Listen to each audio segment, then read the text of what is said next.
Hello there, welcome back. I'm Cassie and this is Quick Fit, where movement and pain relief go hand in hand. Today's class will be more of a clinic, but don't worry, you will still get a workout. I want to go over the proper technique for squatting safely. The reason this is so important is because it is very healing for your joints. So grab a chair and join me now.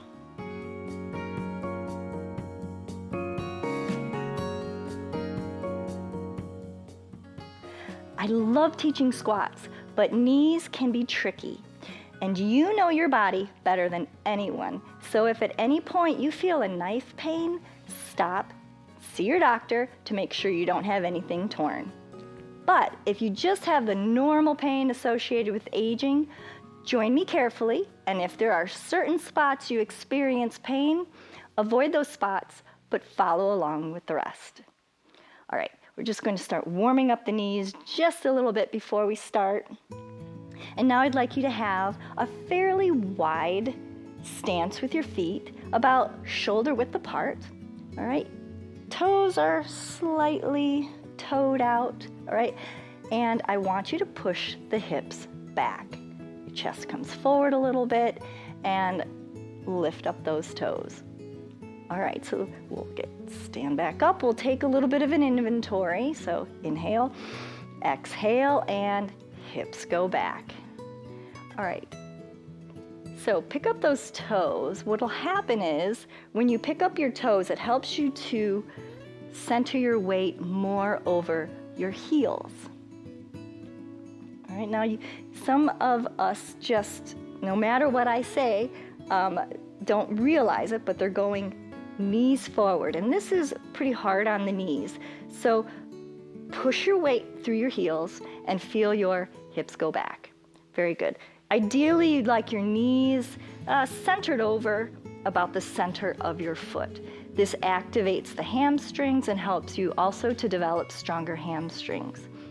All right, now let's stand back up. All right, one more time. Hips go back, shoulders come slightly forward because you just have to center your gravity. All right, and up. Now, if you're still having trouble with the knees going forward or you're not quite sure, here's a really great test. So walk up to your chair or your couch until your toes are underneath. All right, don't stop here and then move the knees forward. That's cheating.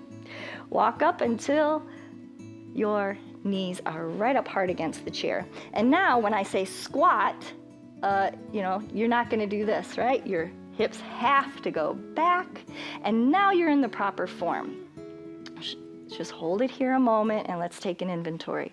Stomach in. Good. Lift those toes. You'll feel the hamstrings activate. Good. Now without moving your feet, keep them flat. Open the knees. Very good. And stand back up. Good. One more time. Hips back. Allow the shoulders to come forward to compensate. Mechanically, you have to do that. All right. Open the knees, but keep the toes down. Feel your hamstrings and your glutes activate. And stand back up. Very good. Now let's just move the chair out of the way. We're going to do a few squats now that you've learned the proper form. Okay, toes are slightly toed out. Feet are about shoulder width apart. And move the hips back. Take a look. Are your knees over the center of your feet, or are they perhaps past your toes? That's not good. So push through the heels. We're holding. Pull in the stomach. Now if your knees are like this, what do you need to do? Open the knees. Don't move the feet. I see that all the time. Just open the knees. Good. Let's lift the arms and slightly lower. Now I know some of you, when you can no longer get the hips down, the chest compensates and tries to fall forward. Okay, so we're not trying to do a shoulder drop, we're trying to do a hip drop. So let's stand back up. Very good. Good, and be critical of yourself. When your hips can't go down anymore, try this. Just open the knees. Feet are flat. don't drop the chest. Let's lift the chest, stomach in to compensate and to support the low spine. All right, so you're getting a workout. I know holding yourself here is work. So inhale, exhale. One more time, hips back. Open the knees, stomach in.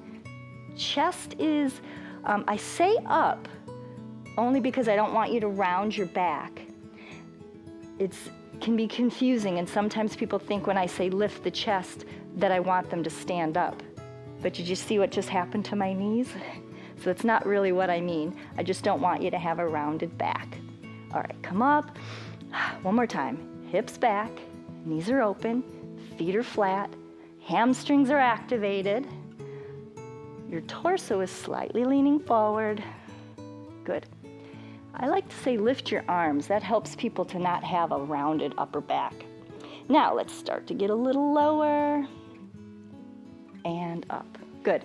Now we're going to do a little bit more stretching in the bottom part of the squat. For that, I would like you to find a doorway. A doorway is a perfect tool to help us really stretch the hips and the knees and the ankles. So if you can find a doorway, it gives your knees also room to work around it.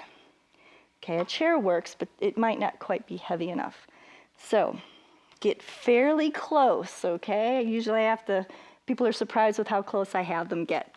And you can have your hands around the molding. Let's find that location for your feet that makes it the most comfortable for your hips to get down. Once again, go back, all right? And don't go forward. Push through the heels, and we're gonna start getting lower. Hang on to the doorway, okay? Hang on. Open the knees. All right, if you're at your limit, let's push through your heels. Pull on the doorway and up. Good, one more time.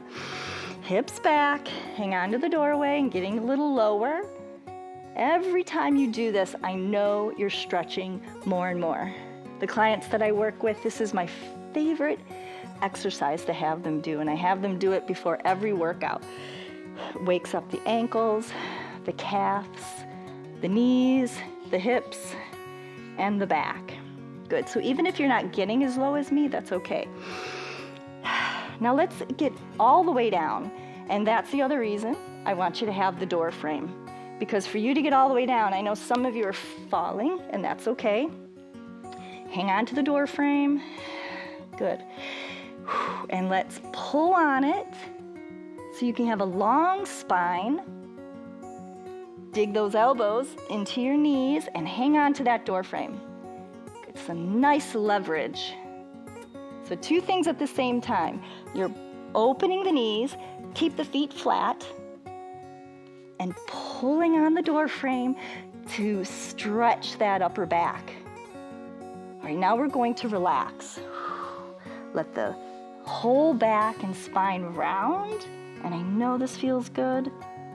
I know some of you still have your hips fairly up. In that case, shift around.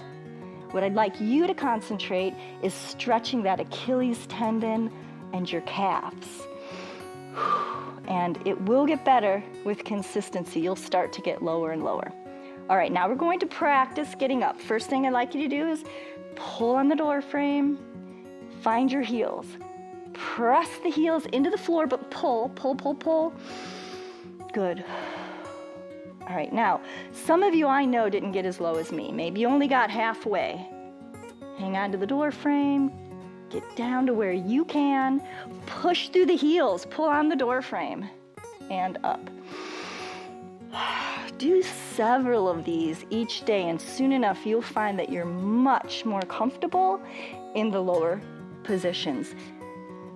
And don't forget to make use of pulling on this immovable object to stretch that low back and that upper back and the groin. See, I'm trying to pull my hips back, stick the chest out, long spine, use those elbows. All right, last time.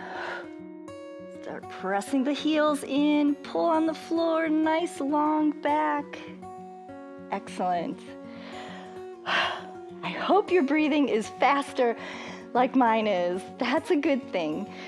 Just take a few deep cleansing breaths, fill your lungs with oxygen, it's all good.